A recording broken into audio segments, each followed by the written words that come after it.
Hello everyone. Okay, so today we're going to discuss about the propagation of goldfish plant.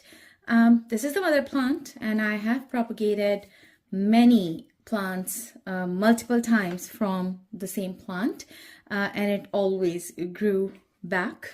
So all the length I usually get back very quickly. It's a fast growing plant, and if you are not like really determined to make mistake or spoil, you're not gonna kill it.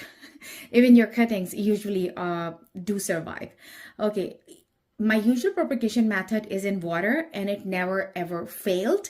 But today I wanted to check, and we are checking it together, that how it can give us a response in sphagnum moss.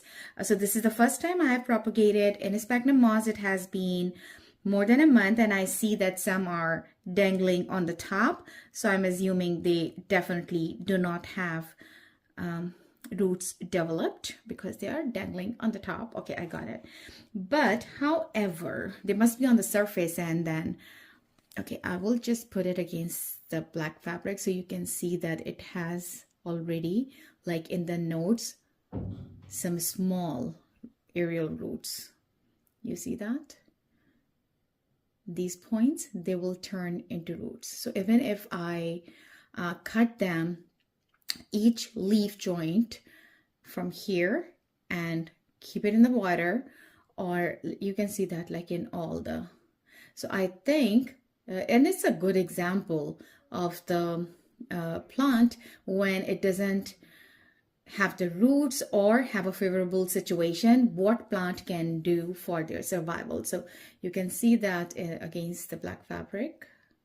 I'm sure it's visible. All these small roots it is growing. If I put it in soil, it will grow the roots. I just need to make sure that I'm not overwatering. That is the only thing that can kill it in the early stage. You know, it has been more than 3 weeks.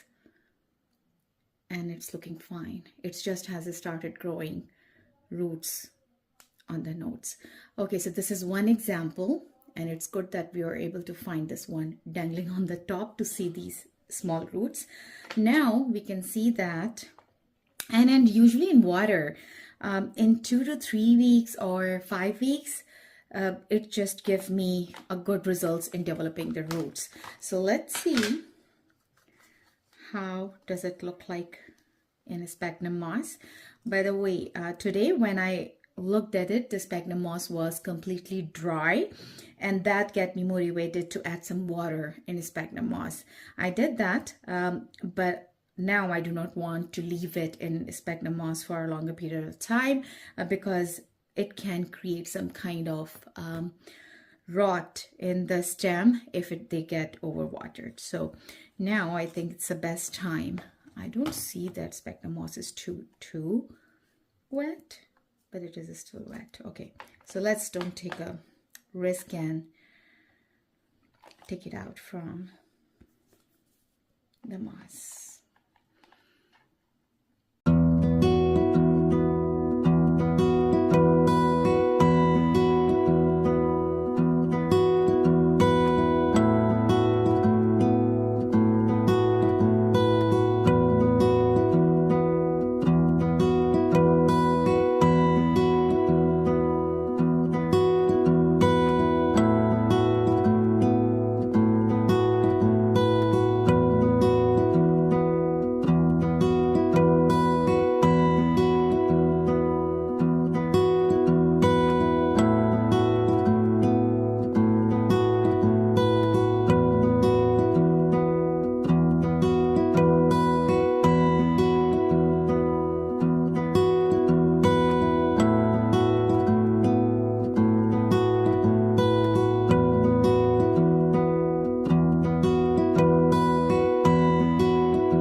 So all of these do have some sort of some amount of root developed, but all of these have no root at all. So I would say that around 70% of the success rate in sphagnum moss as compared to water.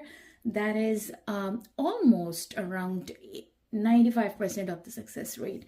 So I'm more happy with water propagation for goldfish plant. I would say that that is my way to go anyways. So what I'm going to do now, I'm going to put them in soil, the ones that have developed roots already. And I think for these ones, I probably will